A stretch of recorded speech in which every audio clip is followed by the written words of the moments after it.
Ladies and gentlemen, I am a weak man. It doesn't matter how many games I've got in the backlog, or shit, how many games I'm playing at once, because I can't decide what to focus on. I see a shiny deal on a game I'm interested in, and I can't help myself but to hit that add to basket button. So to validate my purchases outside of wanting to play them, I thought I'd share it with you guys, as I imagine they will be turned into impression videos at some point or another. So I present to you my Steam Spring Sale purchases of 2025. The first game, or should I say bundle, I had to pick up was the Bioshock Collection. And honestly, I have Twisted Towers to thank for this. By playing their demo on the Next Fest, it unlocked a want to go for a first-person shooter, and why not go with a game that inspired Twisted Towers? And yes, that's right, I am part of the rare breed in this world that hasn't played Bioshock. My only interactions with this series is when I'd watch my dad play them back on the Xbox 360, and honestly, it scared me shitless. The dark environments, dolls running around everywhere, and fuck knows what else is jumping out at you was too much for my brain. And I'm still a bitch. So I don't know what this will do to me, but I am more than excited to finally experience what I hear is one of the best first-person shooter series out there. It looks like I get to work with an absolute range of weapons, from revolvers, launchers, and chemicals, shit like freezing people. Plus it says here that we get to modify DNA to boost ourselves even more, so I want to see the beast that I can become here. I honestly have no clue if the overall narrative of this is even good.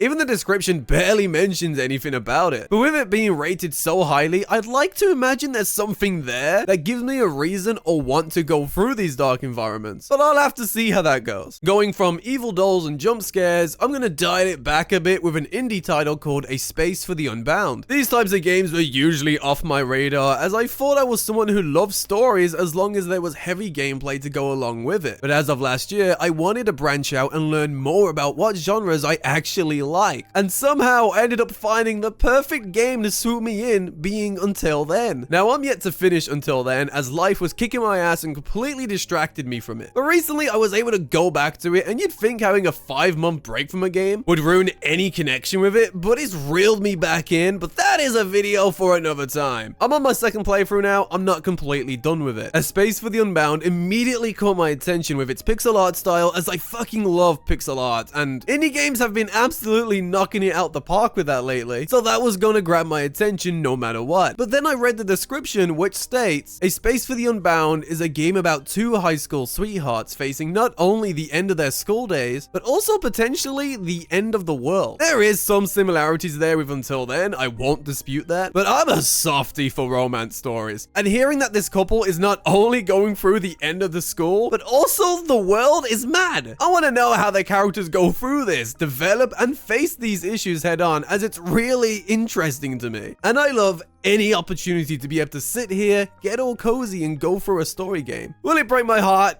Maybe. Well, one thing's for sure is that we can pet cats, so I'm sure everything will go swimmingly well. This next one is Digimon Story Cyber Sleuth Complete Edition. This one is probably most off the vibes purchase I've made here, because I can't say that I'm a big Digimon fan. In fact, I haven't watched or played anything in years. But one of my favorite childhood memories is being away with my family on holiday, and after a long day on the beach, I went back into the caravan, turned on my DVD player, and put on one of the most confusing laid out pieces of media I'd watch at the time, being the Digimon movie. This film opens up with this strange CG, I don't know what to call it, scene, where these friends were trying to watch the Digimon movie, and because someone was blocking the movie, she fucking digivolved and dropped a robot on her. Then the movie begins, which is split into different stories, and it has one of the greatest soundtracks of all time. It's a mess of a film, but goddamn do I cherish it. Of course, after the new Digimon story got announced, my interest peaked once again, and I added Cyber Sleuth to the wish list. I was told a few years back about Digimon Story with how it's turn-based, similar to Shin Megami Tensei and Final Fantasy X, which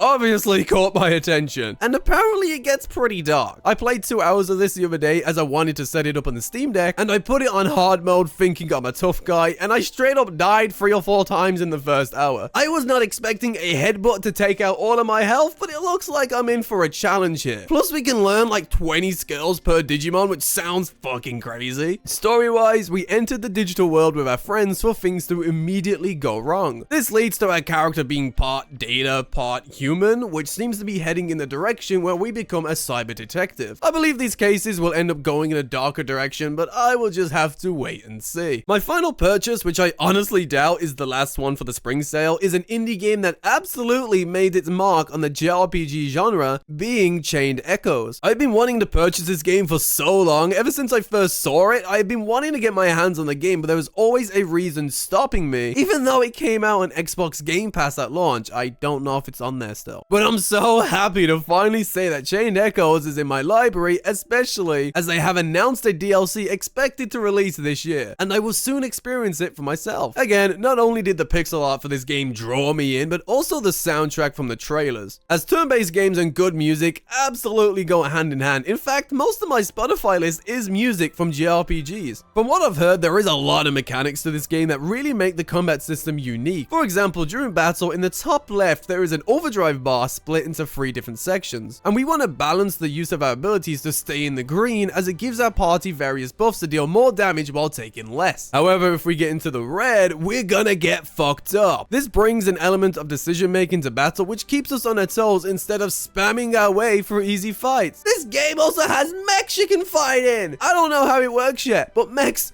are always fun. I've actually heard mixed feelings on the story of this game, so I'm very interested in going through it and forming my own opinion. But in the land of Valandis, if I'm saying that right, we play as a group of heroes who go on a journey to end a war that has been going on for over a century. And as they make their journey, they meet a cast of captivating characters and vicious foes. Truthfully, I'm going into this game more focused on the combat, but I believe if this journey is full of interesting characters, locations, and unexpected twists, I think the story has potential to win me over. So there it is. There is 4 games that I've just purchased from the Steam sale, and it worries me that most of these have pretty long game lengths. So to add these on top of the madness I already have is fucking insane. And I'm even eyeing up Slitherhead, as I really enjoyed the demo for it, as its horror jankiness really comes with a special charm. And don't forget, Expedition 33 is coming out next month, and that's probably my most anticipated game of the year that I will be playing on release day regardless. So I'm gonna need y'all to wish me the best of luck. But that is enough about me. Please feel free to share what you guys are currently playing, and if you've picked up anything from the Steam sale, so I don't feel alone in all of this. But other than that, I wish you all a good rest of your day, and I will see you when I see you. See ya!